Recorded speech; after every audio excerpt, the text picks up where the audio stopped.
सभी भाइयों को राम राम। स्वागत है भाई एक बार फिर से आपका अपने YouTube परिवार मानव अहलावत YouTube चैनल पर। भाइयों एक बार फिर से आपसे जुड़ने का अवसर मिला भाइयों इस वीडियो के माध्यम से। कैसे आप सभी कमेंट करके बताना भाइयों, और वीडियो में जो आज जानकारी होगी उसके बारे में भी कमेंट करना भाइयों, कैसी जानकारी लगी। तो वीडियो शुरू करते हैं भाइयों। एक और रिक्वेस्ट मैं छोटी सी कर लूँ आपसे, चैनल को सब्सक्राइब जरूर कर लिया करो। जो भाई भी वीडियो देखें वो चैनल को सब्सक्राइब कर लिया करो, और भाइयों शेयर कर दिया करो वीडियो को, ताकि और भाई भी जुड़े इस परिवार से। ठीक है जी, तो वीडियो को शुरू करते हैं भाइयों। वीडियो जो आज है ना भाइयों, टॉपिक है फुटाव की। बहुत सारे किसान भाई हमारे परेशान रहते हैं, मानव भाई गन्ने में फुटाव नहीं हो रहा, गन्ने में फुटाव नहीं हो रहा। तो कई चीज़ें हो सकती हैं भाइयों, फुटाव ना होने के कई सारे कारण हो सकते हैं। कोई एक मुख्य कारण ऐसा नहीं है कि फुटाव नहीं हो, क्योंकि कई बार थोड़ा देर से फुटाव होता है। उसका कारण ज़्यादा मिट्टी जब किसान भाई लगा देते हैं तो ज़्यादा मिट्टी लगाने से भी देर में फुटाव आता है भाई। और कई बार कुछ वैरायटी ऐसी होती हैं जिनमें फुटाव देर से आता है भाई। कुछ मिट्टी ऐसी होती है भैया जिसमें फुटाव देर से आता है, क्योंकि टाइट मिट्टी होती है ना, तो बहुत तेज़ी के साथ झिंझड़ लेती है काछी को, गन्ने के टुकड़े को। और भी कमी खेत में हो सकती है, हमारे मिट्टी में हो सकती है हमारे, जिनके कारण फुटाव देर से आता है। लेकिन मैं आपको सारे समस्याओं का हल बताने का प्रयास करूंगा। पहले तो मैं आपको फुटाव दिखाता हूँ। देखिए, ये देखिए किस तरह से इस खेत में फुटाव है भाइयों।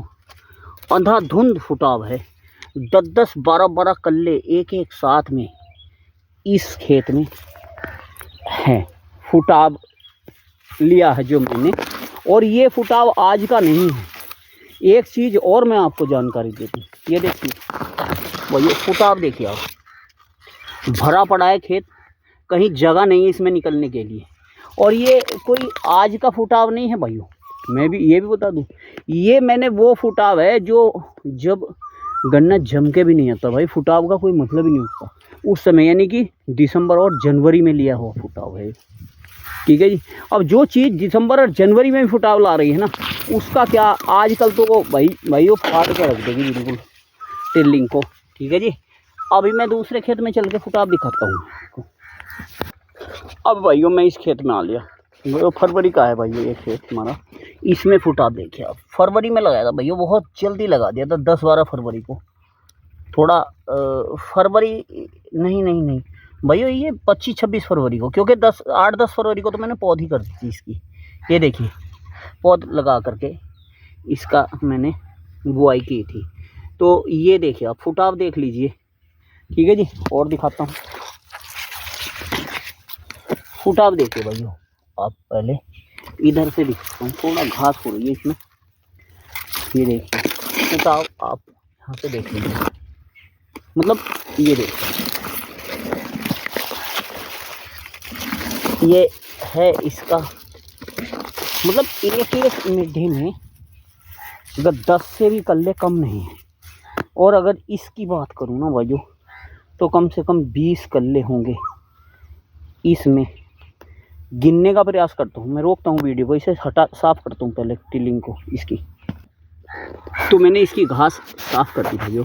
अब इसकी टिल्लिंग गिनते हैं, तो यहाँ से शुरू करेंगे हम, इस वाले से 1 2 3 4 5, एक वो रही 6 मेरे हाथ में है जो, एक ये रही 7, एक ये रही 8 8 8 8 8 9 10 11 12 13 14 14 14 14 15 भाइयों। और एक ये रहा, ये रहा 16, एक इसके बराबर में ये रहा, ये अंगूठा लग रहा है 17, एक ये रहा 18, एक और ये रहा 19, एक ये रहा 20, एक ये रहा 21 और एक ये रहा 22 कल्ले भाइयों।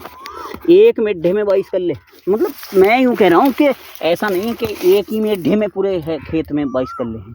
इसमें 10-12 कल्ले से किसी में कम है ही नहीं है। और 22 या 20 कल्लों के कई सारे मेढे इसमें होंगे। ऐसे आप देख रहे होंगे, मैं ऊपर से दिखा रहा हूँ कैसे छतराया पड़ा हुआ है ये। तो अब बात करते हैं भाइयों हम कि ये टिल्डिंग आई कैसे, क्योंकि वीडियो काफ़ी लंबी हो जाती है भाइयों। तो टिल्डिंग का आने का कारण बताते हैं। अब आप इसमें लीजिए भाइयों, स्प्रे के रूप में भी आप कर सकते हैं और बढ़िया रहेगा ड्रेंचिंग अगर करें आप नीचे से जड़ों में, जैसे कोरोजन लगाते हैं ना, फुहारा हटा दें मशीन का और वैसे ही उसकी धार लगती चली जाएगी जड़ों में, उस हिसाब से भी कर सकते हैं। तो वैसे तो टिल्लिंग के लिए, फुटाव के लिए बहुत सारी चीज़ें मैंने पहले भी बताई है। जैसे एक FMC का प्रोडक्ट आ दानेदार फ्यूराग्रो, आप इसे भी कर सकते हैं। आप जो है ह्यूमिक एसिड भी लगा सकते हैं, दानेदार भी, लिक्विड भी। आप जो है क्वांटिस वगैरह अमीनो एसिड भी लगा सकते हैं, ठीक है जी।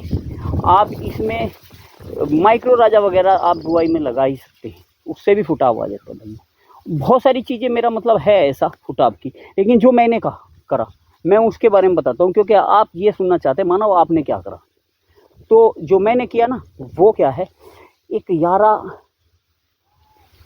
यारा का एक प्रोडक्ट आता सैनिफोस के नाम से भाई, देख रहे हैं आप, सैनिफोस। और आप इसमें लगा लीजिए या तो ह्यूमिक एसिड साथ में या क्वांटिस लगा लीजिए। अगर आप ना भी लगाना चाहें ना तो ये अकेला भी टिल्लिंग को फाड़ के रख देगा। सैनिफोस 1 एकड़ में आधा लीटर। अगर आप इसे स्प्रे या ड्रेंचिंग नहीं करना चाहते तो आप इसे जड़ों में भी लगा सकते हैं, जड़ों में खाद के साथ मिला करके। चाहे आप उसमें थोड़ा बहुत यूरिया ले सकते हैं, वर्मी कंपोस्ट वगैरह में मिला के ले सकते हैं, ठीक है जी। मतलब जो आप जड़ों में लगाते हैं कुछ भी हो, ठीक है। जिंक ना हो साथ में, बस जिंक नहीं होना चाहिए, क्योंकि ये फास्फोरस है ही, क्योंकि फास्फोरस और जिंक कहीं ना कहीं आपस में लड़ पड़ते हैं। तो आप इसमें ले सकते हैं या तो ह्यूमिक एसिड या क्वांटिस, यो अमीनो एसिड, और यो ले सकते हैं आप सैनिफोस। सैनिफोस का बहुत ही तगड़ा रिजल्ट है। सैनिफोस ही नहीं, अगर आप, मैं यूँ कह रहा हूँ कि आप अगर आप जैसे कि वो आता ना सिंगल सुपर फास्फेट रामबाण गोल्ड करके आता है, ठीक है।